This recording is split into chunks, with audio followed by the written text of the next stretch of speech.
Hey everybody, in this video I thought I'd be doing something a little bit different and talking into how these little plastic fellas helped me realize something about myself, that I'm autistic. If you think Warhammer 40k and a journey of self-discovery is something that might interest you, then this is the right video. Anyway, let's get started.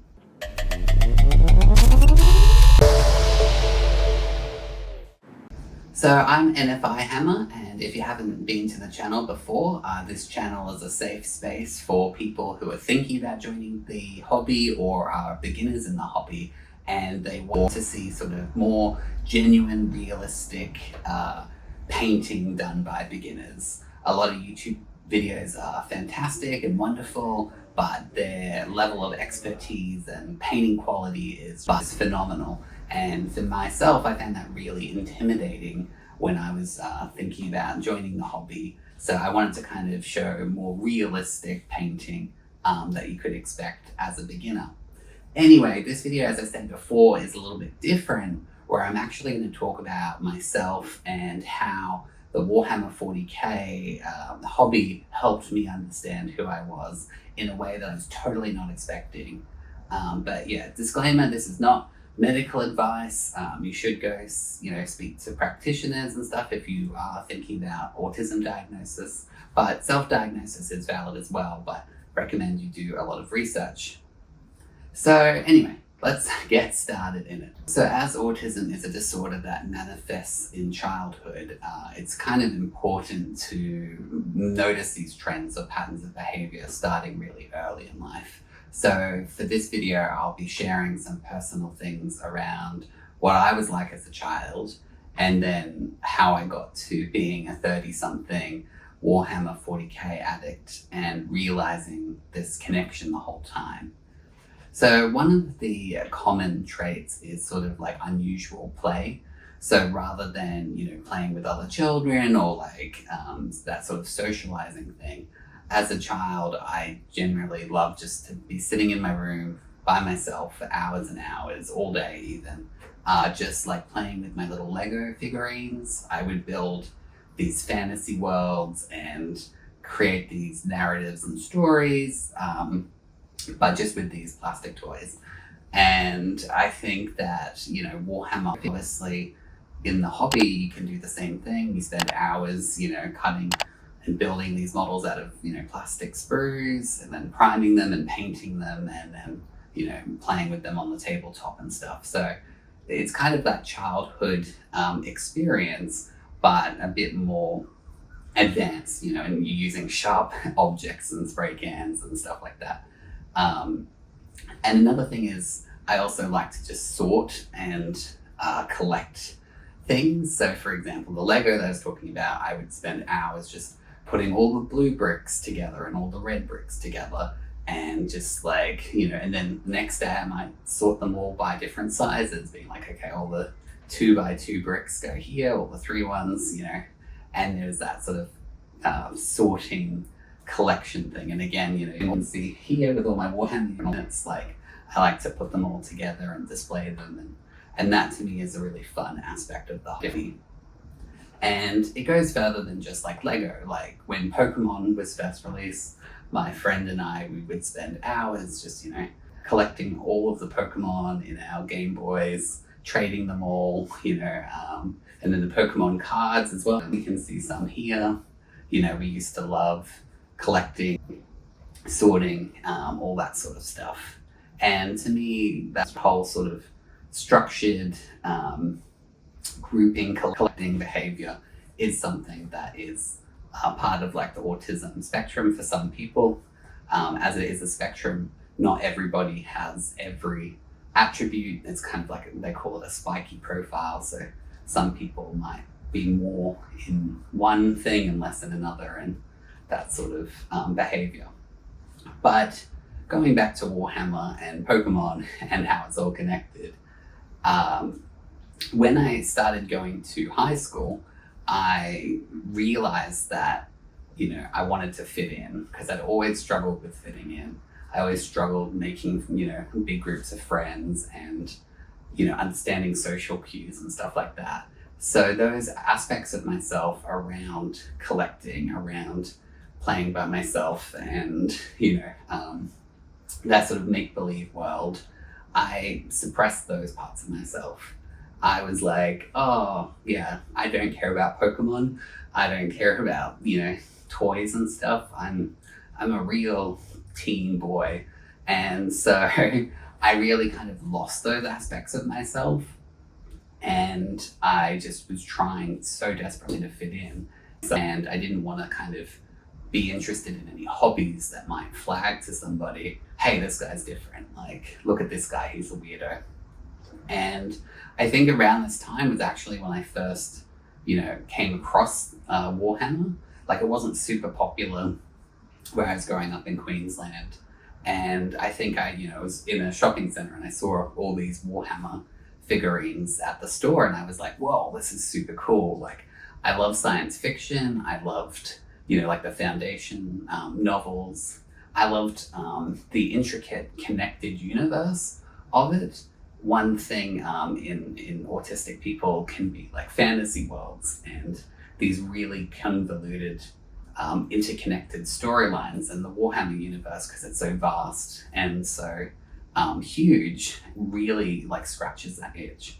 I did love Star Wars and all of that stuff. I kind of love Marvel and how all the comic characters are connected. And, so Warhammer is kind of like that, but on steroids. So yeah, this Warhammer store, I saw all the cool stuff, but I didn't even know where to start. I didn't know where to begin. And I wasn't comfortable asking for help. I didn't want to look like an idiot, basically, and say, how do I build a figurine? How do I paint it? How do I prime it? Like, I didn't want to kind of reveal to somebody, even if it was like a shop clerk, that I didn't know what I was doing, because I was trying so hard to be normal and so hard to fit in. And this was kind of before the days of like super good internet and YouTube and all that sort of stuff. So there wasn't really any resources that I could tap into to kind of learn myself. And, this kind of continued on until adulthood, where I was actually working in a building above a Warhammer store. And every day I would walk past it to go to work, and every time I'd walk past it to go home from work. And I would quickly like look inside and like try and scope out what was, happening inside, just to try and understand what this world was that I was really drawn to, but I was also terrified of being outed as a weirdo and as a loser, basically. It wasn't until COVID started and I was working a lot from home, and we couldn't leave the house very often, and it was kind of driving me a little bit crazy. And then my wonderful wife, who is a wonderful, kind person, decided to get me a Warhammer starter kit for Christmas on 2022. And that included a Space Marine and a Necron warrior. And it also came with paints and the clippers and some glue. So everything I needed to get started. And I was so nervous about it. But once I started doing it, I kind of just went into a flow.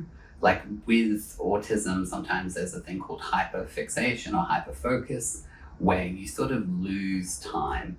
And I do get that a lot in my life when I'm doing like programming and that sort of activities. But I hadn't really experienced it in like a craft hobby sort of way before. But I would spend ages just painting and, building these models, and I completely lost track of time. And, I'd forget to eat, I'd forget to drink, because I was just enjoying myself so much. And so I finished the 2 models. I was really proud of it. I did some videos of it. You can actually check out the videos on the channel. But I was instantly hooked. Like, I knew that this hobby had been calling me for so long for a reason. And, it made sense when I actually started. I was like, yeah, this is for me. So the thing is, there was only 2 models in that kit, and it was Christmas time, so a lot of shops were shut and everything. but I needed to send a card at the post office, and I went down there and they had this Imperium magazine. And if you're not familiar with the Imperium magazine, it's this weekly magazine that comes with paints, brushes, and sprues, and for different factions and terrain and stuff like that. And there just happened to be the 5 Necron Immortal magazine for $20, which is pretty cheap for Warhammer because it's not a cheap hobby. So I thought that was a sign from the universe, you know, to get started, and that's where I kind of ended up in the Necron army, which I'm super happy about. Yeah, gone on a bit of a tangent there. And so during this time though, with COVID and everything, there's a lot of stresses going on in my personal life. And this is when I started exploring what autism was, because for me, I never would have identified as autistic. I would be like, no, that's not me. I'm just a little bit awkward. I'm just a little bit weird. But the more research I did on it, the more I realized that these traits about myself that I've had forever were more and more likely to be clustered together and to be autistic. And I think Warhammer, as crazy as it sounds, was a way that I could be like, yeah, I get it. Like, I get the fact that I enjoy this hobby so much and the way that I enjoy it and these traits that I'm understanding. I see how it's kind of like, crack. It's super awesome because it ticks so many boxes. It ticks the number boxes. One of the questions is, do you love numbers? And it's like, no, I don't love numbers. But I do love, working out my 1,000 point army and trying to get that optimum combination of units to get exactly to 1,000 points. I do love spreadsheets of like how much money I've spent on the hobby, all those sorts of things. So yeah, I don't love numbers. I don't love the number 6, but I do love spreadsheets, and I do love the beauty of numbers when they're all added together and you can see that data there. The internet connected storylines, we talked about that, like fantasy worlds. The Warhammer lore was actually one of the first things that got me into the hobby, in that I was listening to this podcast that was explaining all of the lore and the war in heaven and the old ones and the Eldari and all that sort of lore, and I was like, well, this is like a really in-depth universe. Obviously, like the hyperfixation that I talked about is another trait that it goes hand in hand with autism. I do play some games of Warhammer with a friend. There's actually videos on YouTube on my channel if you're actually interested in checking them out. But we can play for like 4 or 5 hours straight, and we won't stop for drinks. We won't stop for lunch. We just kind of get very fixated into the game, and we just spend hours and hours playing. And that sort of hyperfixation, where you even forget to eat and drink, I think is definitely a sign that you might not be neurotypical. And again, these are just, my own personal observations. I'm not saying everyone that plays Warhammer is autistic, certainly not. But for me, I was learning these traits and behavior as I was learning the hobby. And to me, it was just super obvious that the connection, obviously collecting, categorizing, sorting, which is something you do a lot in Warhammer, like grouping all your armies together, grouping all your infantry together, that sort of stuff. But yeah, at the same time, I was doing a lot of psychology sessions, and they sort of recommended to me to maybe get a diagnosis and an assessment done. So I did that, and it did come back that I did have autism. So that was a bit of a shock as well, because even though I was pretty sure, I was still on the fence about it. But then I finally got that diagnosis, and I honestly think I wouldn't have gone on that journey if it wasn't for Warhammer, which seems crazy saying it out loud, but yeah, it really did help me understand what makes me happy and what sort of behaviors I naturally would enjoy, rather than sort of what behaviors society expects me to enjoy. Like, I've never liked sports. Seems like the most boring thing in the world to me, but I have always liked strategy games like StarCraft and Civilization and that sort of stuff. And yeah, that was a long rant about my history. I'm sure I've forgotten some important details, but let me know what you think in the comments below. You know, have you noticed anything about yourself getting into the hobby? Did you know beforehand? What's your favorite aspects of Warhammer 40k? I try and respond to every comment, so yeah, feel free to leave it a like and a subscribe as well. That really helps out the YouTube algorithm gods promote the channel. If this sort of content is, you'll want more of it, I can certainly do that.